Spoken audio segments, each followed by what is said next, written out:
امام بخاری رحمت الله علیه یو بلا مسله ذکر کړی ده. صحیح بخاری کې دا حدیث موجود ده چې کله هم د ګرمۍ په موسم کې لمر ډېر تیز وي، په هغه وخت کې تاسې خپل د ماسپښین لمونځ دا لږ وروسته کوئ.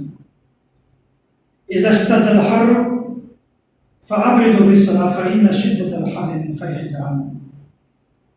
نو امام بخاری رحمت الله علیه دلته دا خبره ثابتوي، دا روایت ذکر کړی ده عن ابو هريره رضي الله تعالى عنه او نافع چې هغه عبد الله بن عمر رضي الله تعالى عنه غلام.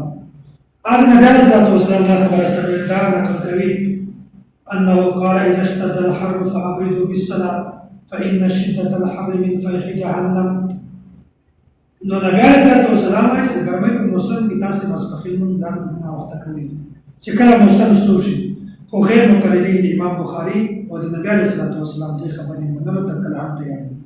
د امام بخاری رحمت الله علیه مخالفت کړی ده او د صحیح بخاری مخالفت یې کړی ده. غیر مقلد یو عالم ده ثناء الله امرتسری فتاوا ثنائیه د کتاب ده، دا خبره لیکلې ده چې نمبر 1 صفحه نمبر 553 کې وایي نماز ہر حالت میں اول وقت میں پڑھنی افضل ہے.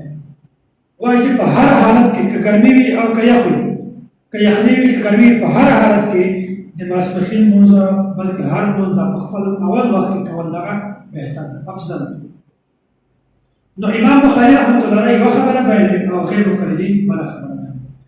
دویمه خبره غیر مقلده یو کتاب ده صلات الرسول صفحه نمبر 146 په دا کې دا خبره بیانوي، وایي چې د لمونځ د ادا کولو سره سره مونږ ته دا خبره هم ضروري ده چې مونږ د لمانځه وختونه هم د هغوی حفاظت وکړو، د هغو وختونه وپېژنو او بیا وایي مونږ پوره کوشش وکړو چې لمونځ دا مونږ په اول وخت کې ادا کړو. نو امام بخاري رحمت الله علیه دا خبره ثابتوي چې کله هم موسم ګرم وي ماسپښین لمونځ تاسې ناوخته کوئ چې کله موسم سوړ شي، خو غیر مقلدین د امام بخاري رحمت الله علیه دې خبرې منلو ته کله هم تیار نه دي. دعوه دا کوي چې امام بخاري دا زموږ ده او صحیح بخاري دا زموږ د زموږ خلاف خبره نه ده، مونږ د ټولې خبرې منو، خو حقیقت ته که سوچ وکړئ د امام بخاري رحمت الله علیه هم مخالفت کوي او د صحیح بخاري هم مخالفت کوي.